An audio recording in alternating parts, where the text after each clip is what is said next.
Hello all, welcome back to my channel అండి.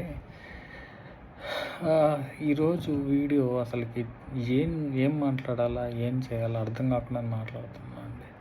అంటే చాలా రోజుల నుంచి బాధలో ఉండి, ఎందుకంటే బాధ అంటే ఒక్కడిని చేసి అంతమంది టార్గెట్ చేసి అంతమంది కలిసి తిడుతున్నారే. అంతమంది తిడుతున్నారంటే ఏమనుకోవాలి? ఆ తిట్టింది ఎవరో కాదు, నాకు చాలా రోజుల నుంచి నేను చూస్తున్నాను.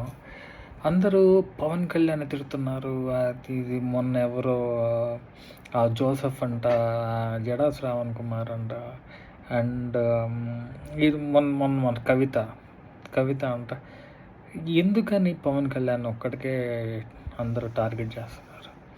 చూస్తున్నాను అసలుకి ఇవన్నీ వీడియోస్ చూస్తుంటే అసలు అనిపిస్తుంది, అసలుకి మన పాలిటిక్స్ ఎలా వెళ్తున్నాయి, అసలు మనకే ఎందుకు ఇక్కడ పవన్ కళ్యాణ్ని ఎందుకు అందరూ టార్గెట్ చేస్తున్నారు?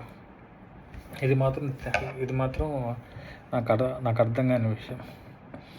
బట్ పవన్ కళ్యాణ్ని టార్గెట్ చేసి తిడుతున్న మన జనసేన వాళ్ళు ఎందుకని కామ్గా ఉంటున్నారు?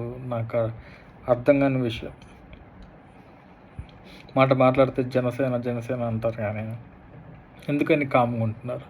ఇప్పటికైనా మన జనసేన వాళ్ళు కౌంటర్స్ ఇవ్వండి, మాట్లాడండి, వాయిస్ రైస్ చేయండి ప్లీజ్.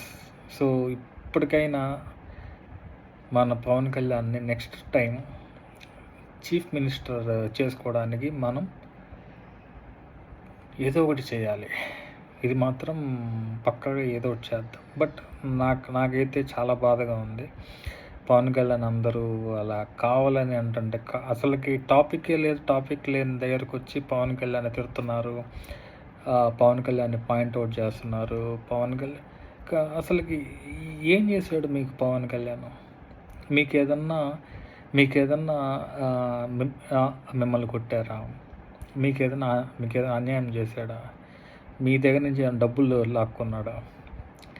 ఏం చేశాడని చెప్పి పవన్ కళ్యాణ్ అంత నీచంగా అందరూ అంటే వీళ్ళు కావాలని పాయింట్అవుట్ చేసి తిడుతున్నారు, కానీ అసలు మీకు ఏం ద్రోహం చేశాడు? ఇది జడా శ్రావణ్కి కానీ అండ్ ప్రశ్న దానికి జోసెఫ్కి అసలుకి మీకు ఏమి తప్పు చేశాడు? అసలుకి మీకు ఎటువంటి ఇష్యూ చేశాడు? మీకేదన్నా నష్టం చేశాడా? మీ సైడ్ ఏదన్నా అంటే మీరు ఏదైనా కోల్పోయారా? మీరు ఎందుకని అంత పర్సనల్గా తీసుకొని పవన్ కళ్యాణ్ని తిట్టడం? ప్లీజ్ జనసేన ప్లీజ్ మీరు రెస్పాండ్ అవ్వండి. ఇప్పుడు మనం వచ్చినప్పుడు అందరూ కొంచెం కలిసికట్టుగా ఉండి వాళ్ళు చేసిన కామెంట్స్ని దానికి రెస్పాన్స్ ఇస్తూ అందరూ కొంచెం అలర్ట్ అవ్వండి ప్లీజ్ అండి. Thank you. జై హింద్.